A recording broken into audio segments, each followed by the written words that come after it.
연합뉴스 2026년도 7월 8일자 기사입니다. 매일 불타는 석유 공장, 수세 몰린 러시아 키우 맹폭.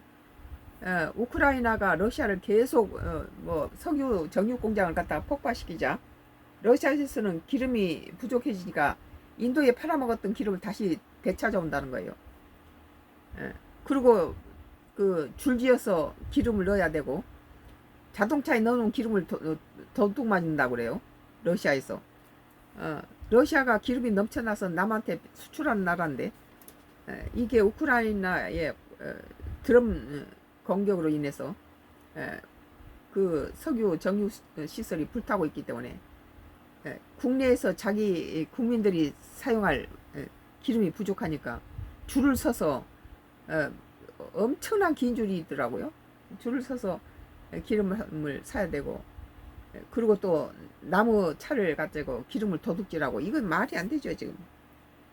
푸틴이 지금 여러 가지 국민들로부터 비난이 쏟아지고 있는데, 우크라이나가 시간이 끄면 끌수록 드론 공격으로 러시아를 이겨먹고 있죠.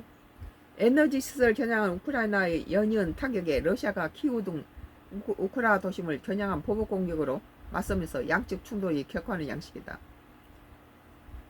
8일 현지 시간 AFP 로이터 통신에 따르면 러시아는 밤새 키우를 겨냥해 탄도미사일 발사에 1명이 숨지고 2명이 다쳤다. 우크라이나 군과 지역 당국은 러시아가 발사한 드론 169대 중 80% 이상이 방공망이 격추됐지만 탄도미사일 5기는 모두 요격하지 못했다고 밝혔다. 우크라이나는 탄도미사일 요격할 수 있는 방공망 재원이 부족하다며 동맹국의 지원을 호소해왔다. 러시아 관영타스 통신에 따르면 러시아군은 키우 플라밍고 미사일 부품 생산 공장을 공격했다고 주장했다. 우크라이나 남부 미콜라이우, 드니프로 페트로스크, 자포리자 등 러시아의 공격을 받아 사상자가 속출했다. 러시아는 이달 들어 카이오 인근 지역을 겨냥한 맹공을 퍼붓고 있다. 민간인 시설 아닌 군사 관련 시설을 공격하고 있다고 주장합니다. 불과 일주일여 만에 세 차례 공격이 이루어지면 민간인 60명이 숨진 것으로 집계됐다. 그러니까 이제 서로의 그 경제 타격을 입고 전쟁이 자금을 해놓은 정육 공장이라든지 이런 방공 생산 방위 공장이라든지 생산 공장 이런 데를 치는 거죠.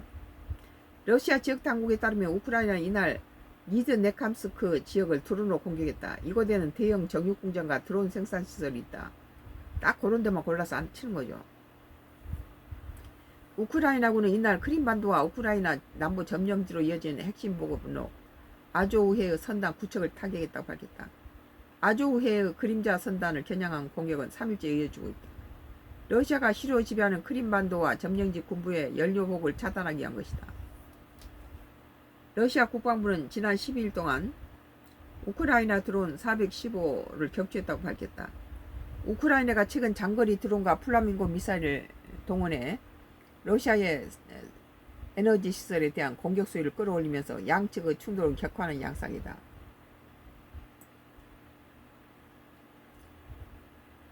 우크라이나는 지난 7일 2700km 떨어진 곳에 있는 러시아 최대 정유시설인 옴스크 정육공장을 공격하면서 장거리 타격 능력을 과시했다.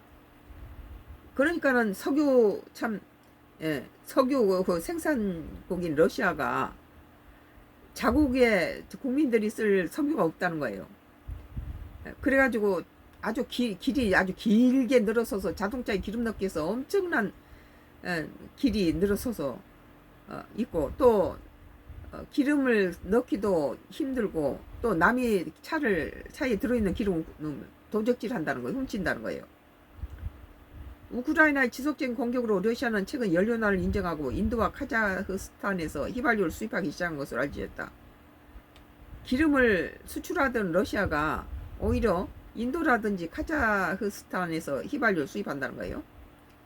러시아는 세계 2위 원유 수출국인데 거꾸로 자국민들이 이렇게 자동차 운반하는데도 없으니 다음에 이제 겨울에는 그 어떻게 할지 모르겠네요.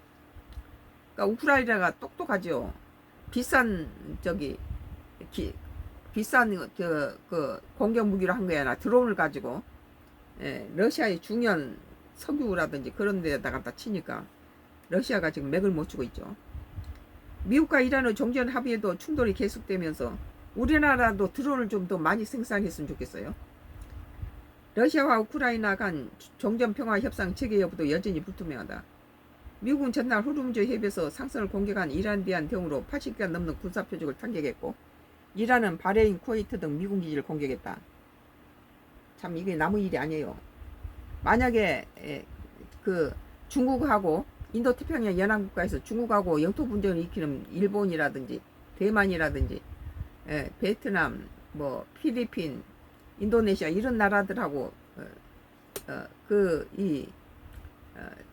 중국하고 전쟁이 붙었을 때 지금 우리 주한미군이 인도태평양 연안국가들하고 갖다 훈련을 하고 있기 때문에 합동훈련을 하고 있는데, 이거 합동훈련을 했다는 것은 지금 이 이란이 워싱턴에다 갖다 폭탄을 던진 게 아니고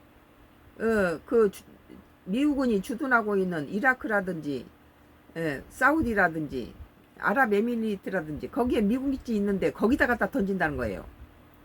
그러니까는 여러 가지 그 나라의 정육시설이 파괴되고, 그러니까 우리는 그 나라들은 평소에는 이란하고 좋은 관계를 유지했죠. 같은 중동 국가들이니까.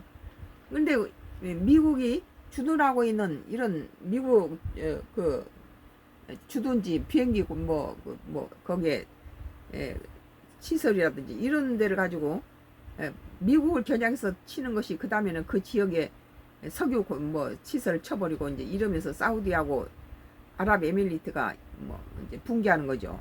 우리나라도 만약에 일본하고 중국이 전쟁이 일어나거나 필리핀 전쟁이 일어났을 때 주한미군이 가서 필리핀을 돕는지 일본을 던지면은 이 중국은 워싱턴을 향해서 던지는 게 아니라 이란처럼 미군 주둔하고 있는 평택을 던질 거예요.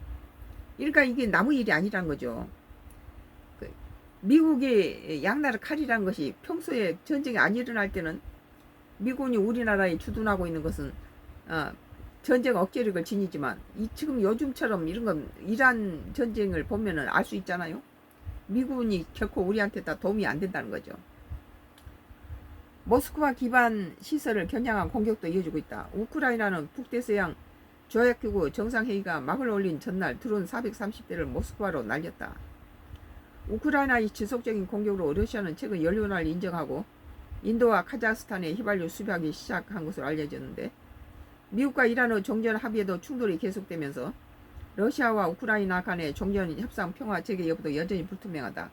미국은 지금 이란하고 러시아 전쟁보다는 자체 미국하고 이란 전쟁에 지금 여러 가지 출혈을 하고 있기 때문에 이들은 좀 뜸해졌죠. 미국은 전날 호르무즈 해협에서 상선을 공격한 이란에 대한 대응으로 80개 군사 표적을 타결했고, 이란은 바레인, 쿠웨이트 미군 기지를 공격했다.